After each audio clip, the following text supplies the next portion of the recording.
आपल्यासोबत आहे आत्ता निखिल नगरकर, पुण्यातलेच आहेत ते. Yes. आणि मागची जवळजवळ किती वर्ष? 12 वर्ष 12 वर्ष ते रिअल इस्टेटमध्ये काम करतायत, ते देखील पटायामध्ये काम करतायत. तर बरेचसे आपण प्रोजेक्ट ह्यांच्या आत्ता आपण फिरून आलो. तर माझ्या मनात काही प्रश्न होते. म्हणजे साहजिक आहे, आपण जेव्हा आता याचं प्रमोशन करतो प्रॉपर्टीचं, तर जो सर्वसामान्य कस्टमर आहे किंवा जो बायर आहे त्याच्या मनात जे प्रश्न निर्माण होतात, ते म्हटलं निखिलला एकदा आपण स्वतःहूनच विचारू. तर निखिल साहेब नमस्कार, वेलकम टू पुणे प्लस. आमच्या चॅनलवरती तुमचं स्वागत आहे. येस. तर मला एक पहिला सर्वात मोठा प्रश्न, म्हणजे कुठलाही कस्टमर आपल्याकडे आला तो पहिला म्हणतो की वाय इन पटाया, मी पटायात काय इन्व्हेस्ट करायचं? करेक्ट. तर 2-3 गोष्टी आहेत त्याला. एक तर पहिलं म्हणजे इंटरनॅशनल प्रॉपर्टी घेता तुम्ही. नंतर ROI चांगला आहे, रिटर्न ऑन इन्व्हेस्टमेंट. आणि सगळ्यात महत्त्वाचं म्हणजे स्टार्टिंग प्राईस जी आहे ती खूप कमी आहे कम्पॅरेटिव्हली पुण्यापेक्षा. आणि गेम चेंजर जी आहे ती करन्सी ॲप्रिसिएशन, म्हणजे थाई बातचा जो रेट वर खाली होत राहतो, तर त्याचा फायदा जो मिळतो तो फक्त इंटरनॅशनल प्रॉपर्टीमध्ये इन्व्हेस्ट केलं तरच मिळतो. म्हणजे 10 वर्षापूर्वी थाई बातचा रेट ₹1.5 ₹1.60 होता, जो आता ₹2.5 आहे. तेव्हा हा तर एक तर याला प्रॉफिट करन्सी ॲप्रिसिएशन आहे, प्लस प्रॉपर्टी ॲप्रिसिएशन देखील आहे. म्हणजे रिअल इस्टेट क्षेत्रात मागच्या 10 वर्षात प्रचंड वाढ झाली. जशी आपली भारतामध्ये झाली तशी आपली ओव्हरसीज पण पटायामध्ये पण झाली.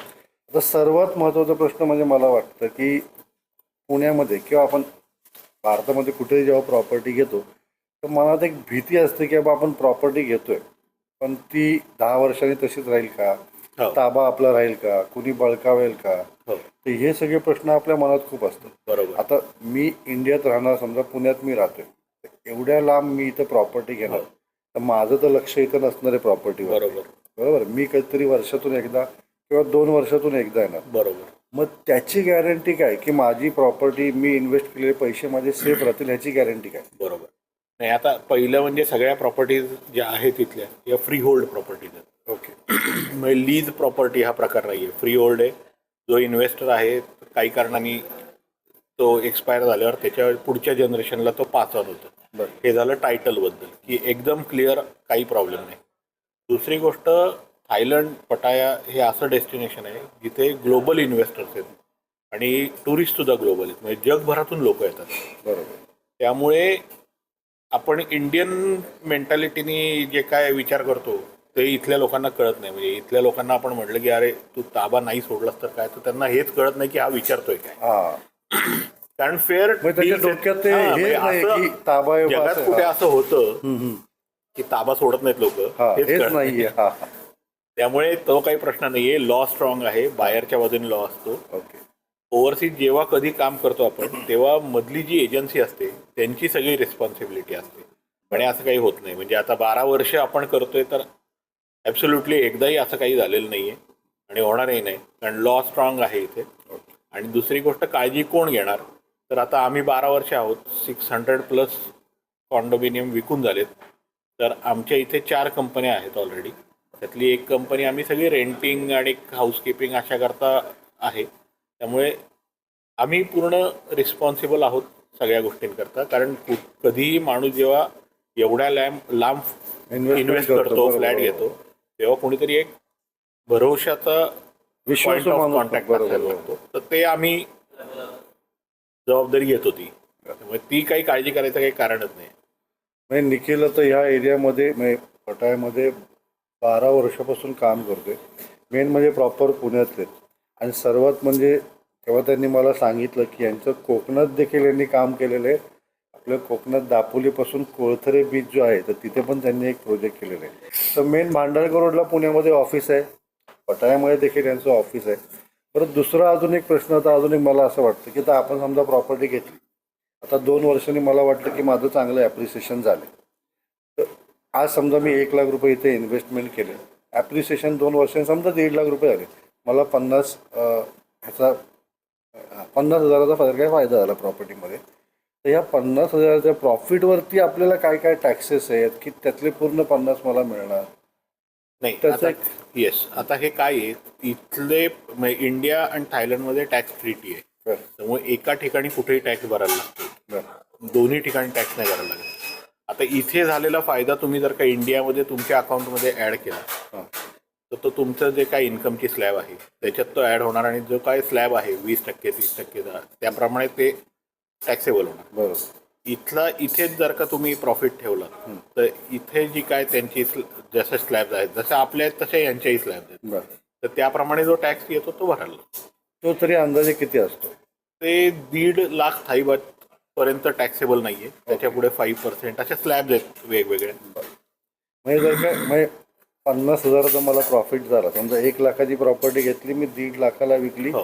2 वर्षांनी, तर माझा प्रॉफिट झाला 50,000. तर 50,000वरती आपल्याला जो काही slab प्रॉफिट येतो, जो होईल त्याच्यावरती तुम्हाला स्लॅब tax मध्ये लागतो. गेलं तर टॅक्स येतो. म्हणजे साधं सिंपल म्हणजे 50,000 तुम्ही इथे जर ठेवले तर इथला जो लॉ आहे जो काही 5-10% हो, टॅक्स त्याप्रमाणे करायला लागेल. बरोबर. आणि 50,000 प्रॉफिट जर का मी परत इंडियात नेला, माझ्या अकाउंटला नेला, तर तिथले आपले जे स्लॅब आहेत इन्कम टॅक्सचे त्या स्लॅब प्रमाणे आपल्याला प्रॉफिट हे ओव्हरसीज इन्व्हेस्टमेंट हा पूर्ण लिगल विषय आहे. हां आरबीआयचे नॉर्म्स आहेत त्याच्याकरता. ओके. LRS म्हणून स्कीम असते, लिबरलाइज रेमिटन्स स्कीम. याच्यात इमूव्हेबल प्रॉपर्टी खरेदी करता इंडियातनं पैसे आपल्याला बाहेर पाठवता येतात. इंडियातनं पैसे बाहेर पाठवायला 3च कारणं अलाउड आहेत. एक टुरिझम, एक 4 कारण रादर, टुरिझम, मेडिकल, एज्युकेशन आणि इमूव्हेबल प्रॉपर्टी. याच्या व्यतिरिक्त तुम्ही म्हणलं मला माझं मित्राकडे पैसे पाठवायचे तर आरबीआयच्या नियमात ते बसत नाही. या कारणांकरता पैसे बाहेर पाठवता येत नाही. पण इमूव्हेबल प्रॉपर्टीला 2.5 lakh American dollar equivalent amount दरवर्षी एका पॅन कार्डवर आपण प्रॉपर्टी बाय करण्याकरता भारताच्या बाहेर पाठवू शकतो. Okay. And this is official. This is official RBI guideline. Okay. म्हणजे आपण $2.5 लाख वर्षाला इमूव्हेबल प्रॉपर्टीमध्ये इन्व्हेस्ट करू शकतो, ते देखील ऑफिशियल. म्हणजे आपण ही जे काही इन्व्हेस्टमेंट पटायामध्ये करणार आहे दॅट इज फुल्ली लिगल. आणि ह्याची डॉक्युमेंट प्रोसेस कशी असते प्रॉपर्टी घेतल्यानंतर? अंडर कन्स्ट्रक्शन घेतलं तर आपण त्यांचं काय ठराविक पेमेंट असतं तेवढं केलं की कॉन्ट्रॅक्ट होतं. ओके. कॉन्ट्रॅक्ट हे पूर्ण लिगल डॉक्युमेंट असतं पण त्याच्याकरता यायची गरज नसते इथे. भारतात बसून सह्या होतात त्या. तेच कॉन्ट्रॅक्ट नेऊन तुम्ही बँकेत तुमच्या दिलं की त्याच्या बेसिसवर पैसे ट्रान्सफर होतात. आणि त्या डॉक्युमेंटला तेवढी व्हॅलिडिटी आहे. ओके. आणि फ्लॅट तयार झाल्यावर दुसरं एक ॲग्रीमेंट होतं ज्याच्यावरनं शनोट आणि टायटल डीड तयार होतं. ओके. जे आपल्याकडे 7/12 किंवा प्रॉपर्टी कार्ड असतं त्या टाईपचं. या सगळ्या प्रोसेसमध्ये कुठंही थायलंडला येणं मॅन्डेटरी नाही. मग तुम्ही तिथे घरी बसून देखील घरी बसून सगळं मेलवर होतं. स्कॅन कॉपी येतात, सह्या करायच्या, स्कॅन करून पाठवून द्यायच्या, सगळं होतं. आता हे सगळे प्रश्न झाले, म्हणजे बऱ्यापैकी माझं तर समाधान झाले. पण अजून एखादा प्रश्न कोणाला जर का वाटलं की नाही बा असा पण असू शकतो. आता मी भाड्याने फ्लॅट समजा दिला, मी एखादी प्रॉपर्टी इथे घेतली, तो फ्लॅट भाड्याने दिला, तर आपल्याकडे कसं आहे रेंटल दिल्यानंतर पण रेंटल इन्कम काउंट होतं तुमचं इन्कम टॅक्समध्ये आणि त्याच्यावरती टॅक्सेस असतात. बरोबर. प्लस आता रेंटल इन्कम झालं, पण मला जेव्हा रेंटल इन्कम मिळतं त्या रेंटल इन्कममध्ये माझे ओव्हरहेड्स काय असतात तर मला मेंटेनन्स द्यायला लागतो जो काय अपार्टमेंटचा असतो. बरोबर. त्यानंतर टॅक्सेस असतात, म्हणजे आपल्याकडे लोकल ऑथॉरिटी कॉर्पोरेशन्स वगैरे टॅक्सेस असतात. तर हे टॅक्सेस मी पे करतो, रेंटमध्ये डिडक्ट होतात. आता इथं मला जेव्हा रेंट मिळलं तर ह्या रेंटवरती मला काय टॅक्स लागतो का, प्लस हे जे बाकीचे टॅक्सेस आहेत मेंटेनन्स वगैरे हे त्यातनं डिडक्ट होतात का? आता याच्यात काय होतं की ज्याचा फ्लॅट असतो तो वर्षाचा मेंटेनन्स भरतो. बरोबर. तर ग्लोबली सगळीकडे तसं असतं. बरोबर. पटायामध्ये किंवा थायलंडमध्ये प्रॉपर्टी टॅक्स हा कन्सेप्ट नाही आहे. बरं. त्यामुळे प्रॉपर्टी टॅक्स काही भरायचं नाही. अच्छा, प्रॉपर्टी टॅक्सच नाही आहे. नॉमिनल बिल्डिंग इन्शुरन्स असतो जो वर्षाला 100-200 बात असतो. बरं. ज्याचा इन्शुरन्स असतो तुमच्या फ्लॅटचा. ओके. काही उद्या काही झालं तर बाकी काही नसतो टॅक्स. म्हणजे प्रॉपर्टी टॅक्स नाही, मेंटेनन्स वर्षाचा जो काय असेल तो प्रॉपर्टी आणि ॲमेनिटीज बघून तो प्रत्येक प्रोजेक्ट टू प्रोजेक्ट बदल होतो. पण 40 बात ते 60 बात पर स्क्वेअर मीटर पर मंथ असा असतो. आणि रेंटलवरती आपल्याला काय रेंटलचं परत ते तुमचं किती इन्कम होतं त्याप्रमाणे ते इथल्या लॉ प्रमाणे ज्या स्लॅब्स आहेत त्या स्लॅबमध्ये तुम्ही गेलात की मग तो टॅक्सेबल होतो. पण at the same time Thai company जर का असेल तर तुम्हाला त्याच्यात एक्सपेन्सेस पण बुक होतात. तुम्ही येता जाता तुम्ही कमिशन देता, या सगळ्याचे एक्सपेन्सेस मायनस होऊन जो प्रॉफिट होतो त्याच्यावर टॅक्स होतो. बऱ्यापैकी माझं तरी शंका निरसन झालेले. अजून काही जर तुम्हाला शंका असतील खाली निखिल निखिल साहेबांचा नंबर देतोय, तुम्ही डायरेक्ट त्यांना फोन करू शकता. म्हणजे तू होई इधर बैठा हुआ. आणि पटायामध्ये प्रॉपर्टी घ्यायची आहे, सर्व क्लिअर. निखिल साहेब स्वतः इतकी वर्ष ह्या क्षेत्रामध्ये काम करतात. इथे ऑफिस आहे, पुण्यात ऑफिस आहे. त्यामुळे खाली कमेंट बॉक्समध्ये ज्या कमेंट येतील त्याच्यावरती विश्वास ठेवू नका. डायरेक्ट निखिल साहेबांना फोन करा. म्हणजे तुमची डोक्यात जे प्रश्न असतील ते सर्व क्लिअर होतील. बरोबर ना? करेक्ट. आणि दुसरी गोष्ट, वर्ल्ड वाईड प्रॉपर्टीज आम्ही इथे 12 वर्ष आहोत.